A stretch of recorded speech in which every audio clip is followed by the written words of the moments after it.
Since Memorial Day is coming up next Monday, I thought for my tutorial this week I would actually provide one on creating a flag design, a flag quilting design in Art and Stitch.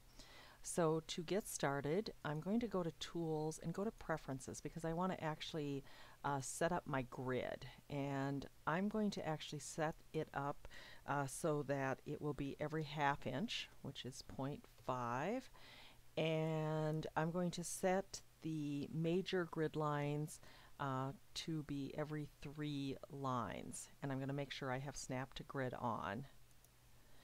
And I'm going to turn the grid and show the grid.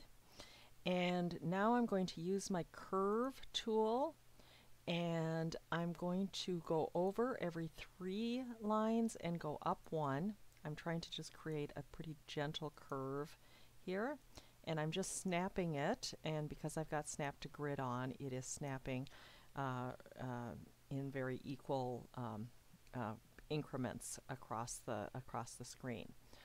Once I have that done, I will select it, and I'm going to do a Control D to duplicate it, and I'm going to put that up about two grid marks, and I'm going to actually put a total of 6 of these.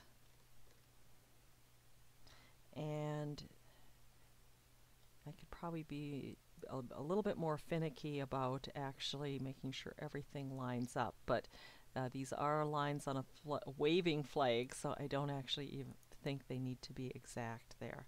One more.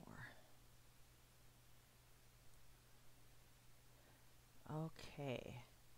Now, I am going to line up so that the left sides are even. So if I go into the sequence view, you can see all my wavy lines, and I'm going to select them all, and I'm going to select the alignment, and I want to align left, and that will line up all of the left and actually right points because I duplicated that as well. Okay, now I'm going to bring in a star for the center, and there actually is one in the library. So if you go to Shapes and you go down to Star, there should be a star in here someplace. Here's there's actually a lot of stars. Let's use this one here. And that's a little bit bigger than what I want. It's actually a lot bigger.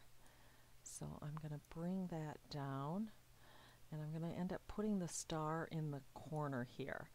Now, I'm going to get rid of some of the pieces of the wavy lines, but I need something to figure out where to cut those off. So I'm also going to add a rectangle or a square, and that's in the common shapes. And I think I like, well, maybe something a little bit smaller. How about like that?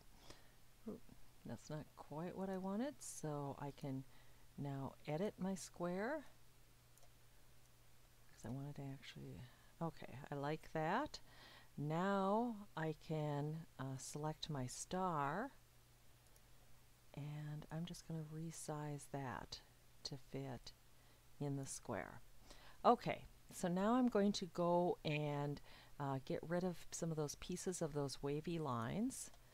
So I'm going to split the lines, and I'm just going to split them at where the square is. Okay, then I can delete each of these. Oops, got rid of the wrong thing. Let's make sure I'm doing the right curve. Okay. So I'm thinking that is looking pretty good. Now I need to connect everything up.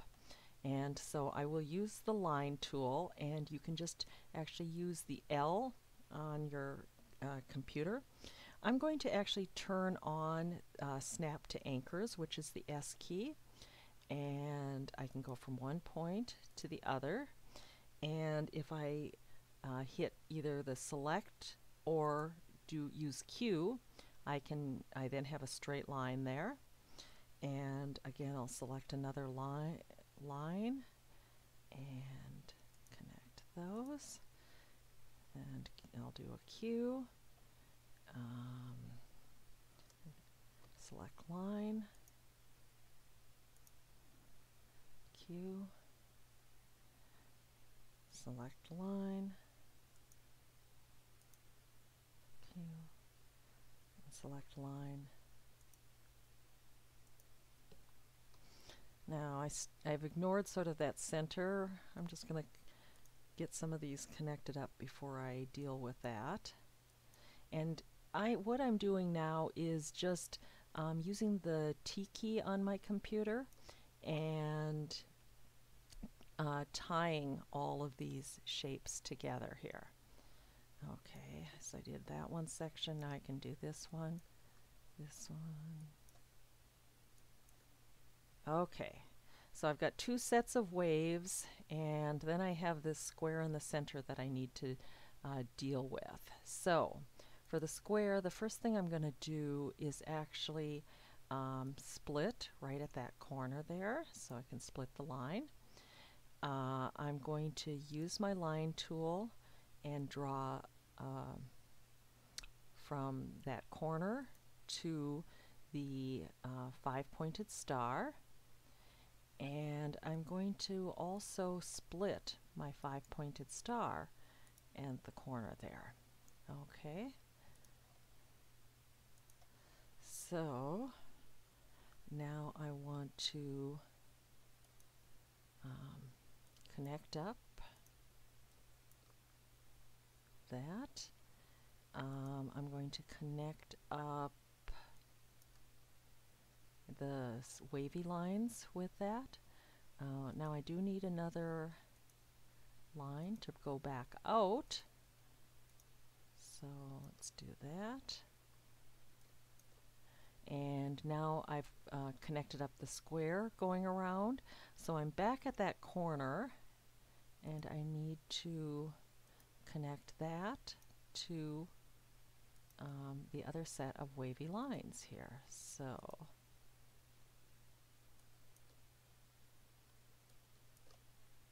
okay, they are all connected. So I can now select apply stitches, and I'm going to just take a look at the stitch out on that. And I'll turn off the grid so we can see a little easier what we're doing.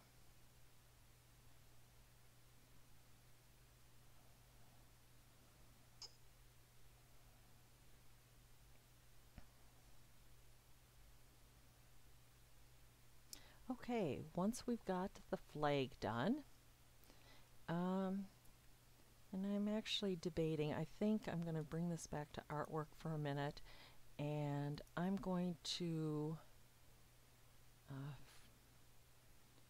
from the end point there, add lines all the way up just to give a little bit more of a finished look there. And I'll connect that up. Oh, I still have that. I need to bring that. I didn't get that back to artwork. Let's try that again. Okay, that should take care of that. Okay, I also thought it might be fun to put a ring of stars around the flag.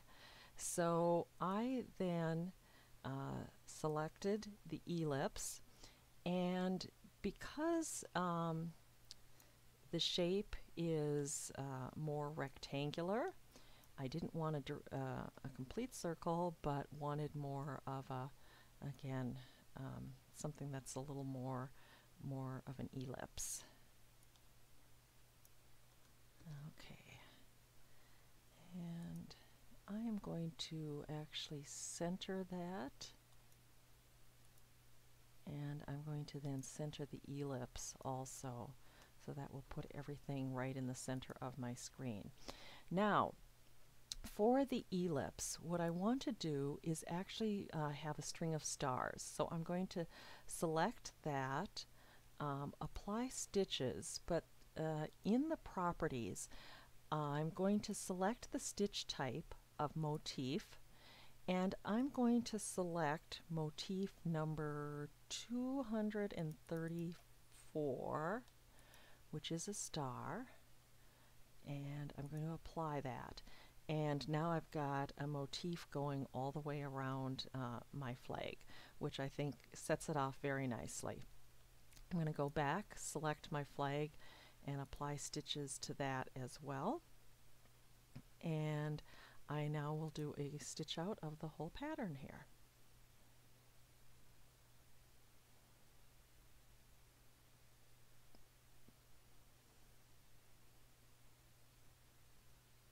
This would be fun just for a mini quilt if you wanted something to either frame or adorn a section of your wall. Or I could also see using this design in a border on a patriotic quilt. I hope you enjoyed this tutorial, and I hope that you have a wonderful Memorial weekend. Thanks for watching.